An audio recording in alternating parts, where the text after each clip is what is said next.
bring in Ed Burns. Got a new book coming out, Independent Ed, in bookstores right now. Ed, how do you define a sports movie?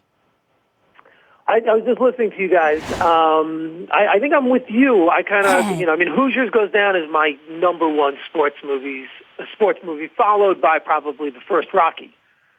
But what's interesting, you think about the first Rocky, there's not a hell of a lot of boxing in that movie. Yeah. That's more of a drama with a little bit of boxing. But, I got little kids, and I had never seen the Mighty Duck movies prior to, a year ago. And, they love those movies. So I'm a little torn. I think, I prefer the more serious sports movie, but I kind of have opened myself up to these, the sports movies geared towards kids. But we're not saying what do you prefer. Is a movie like The Mighty Ducks and The Sandlot a sports movie? Yeah, absolutely. Thank you, Ed Burns, for that definitive answer. Absolutely. What's the argument against it not being a sports movie? I don't know. It just, maybe the goofiness of it. The fact that it's, I don't know. I would say Sandlot less so, but Mighty Ducks, that's all about, that's like every other movie. Bad News Bears, you got the motley crew of guys. They put them together. They're going to go up against the tough team, and of course they prevail. Have you ever been in a sports movie? No. You ever wanted to be? I tried for years. I played D3 hoops, so I was a pretty good ball player. So I tried for a long time to get a couple of basketball movies off the ground and just couldn't get it done. If you could have acted in any sports movie, what would you have chosen? Probably Hoosiers. That would be the one. Anything more recent that you would have tried for? I was a pretty good baseball player, so maybe. Field of Dreams would have been. Although, do you count Field of Dreams as a sports movie? Oh yeah. There's not much sports in that either. No. You are all over the place. Love of the Game would have been a good one. I don't know. They haven't made a great basketball movie in a long time. Yeah. Blue Chips was pretty good back in the day. Yeah, but that's going back too. Yeah.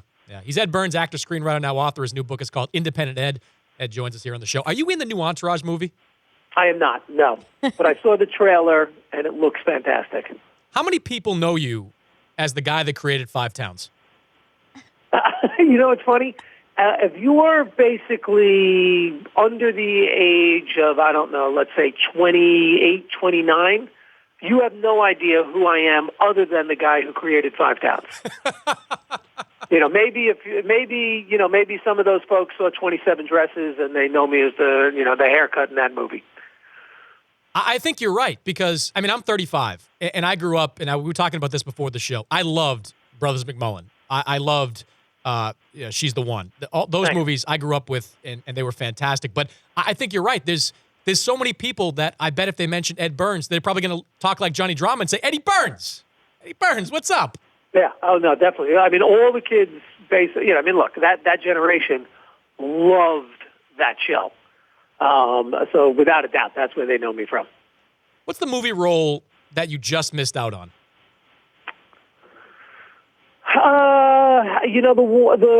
The one that would have been great to get that I missed out on was the Mark Wahlberg part in Perfect Storm. Really? Yeah.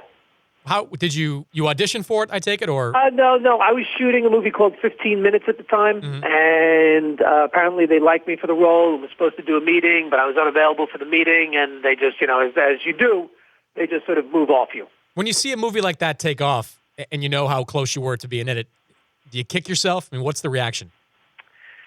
Not really. At that point in my career, things were going really well, so it was like, all right, I didn't get that one, but something else is going to come down the pike soon enough.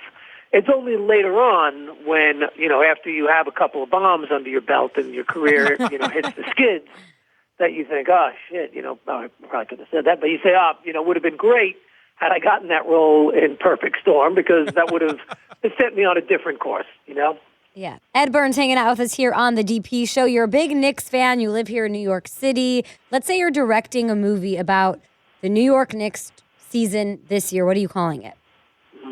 That's a tough one. You know what? I'm a big believer in Phil Jackson. I'm a believer in the triangle. I like the way they've been playing these last 7 or 8 games, so I got big hope for next season. So I think we're all going to be much happier next season. So we're going to make some moves in the off seasons. We're going to sign some of those mid-level free agents, and I think we're going to be a hell of a lot tougher. It's a long title, Ed. It's a long title for a movie. Is it hard as a director to come, or are you involved in the title process at all? I can imagine coming up with a title for a work is very difficult.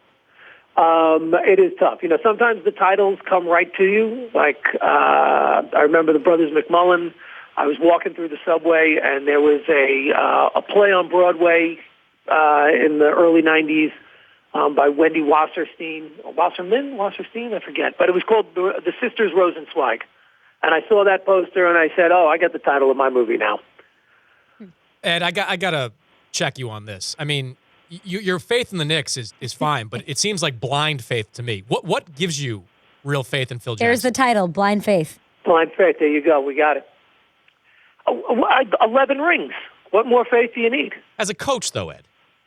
Yeah, but still, he brought his guy in, and I'm sure, with any new coach, there's going to be a little bit of a learning process, or you got to give the guy a little bit of time. But I think, I think Phil, even though he's not there on the bench, it seems to me like Derek is making the moves that Phil wants him to make.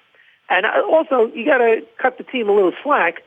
You think about the team they put together to start the season.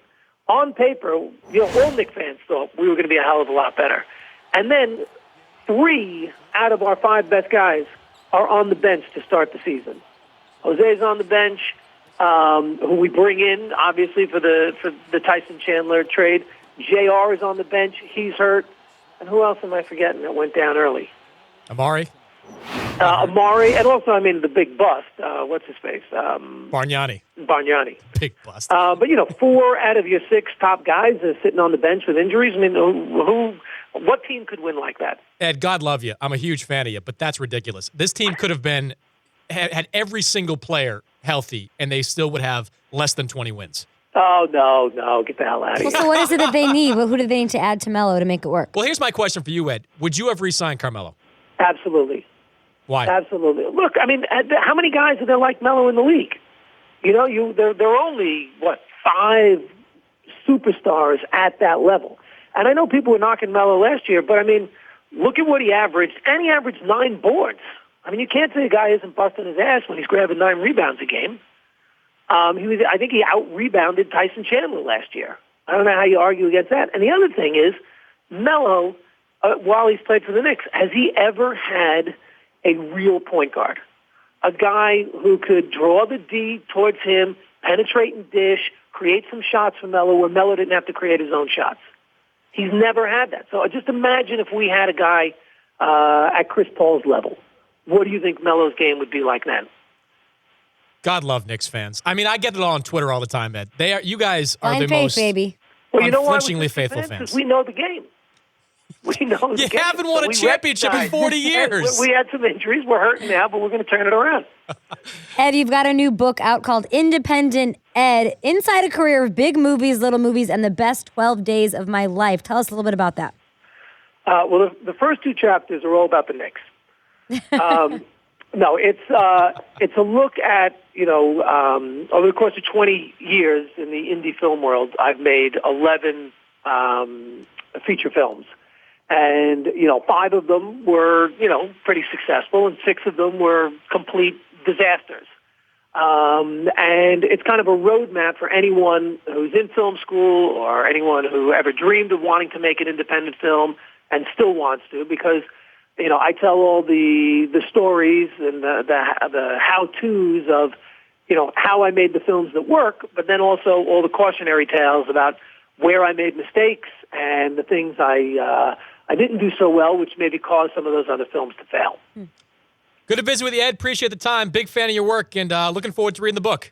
Hey, guys. Appreciate it. Thank you. That's Ed Burns, actor, writer, and now author of Independent Ed. His book's out right now. Got it in front of us here. Yeah.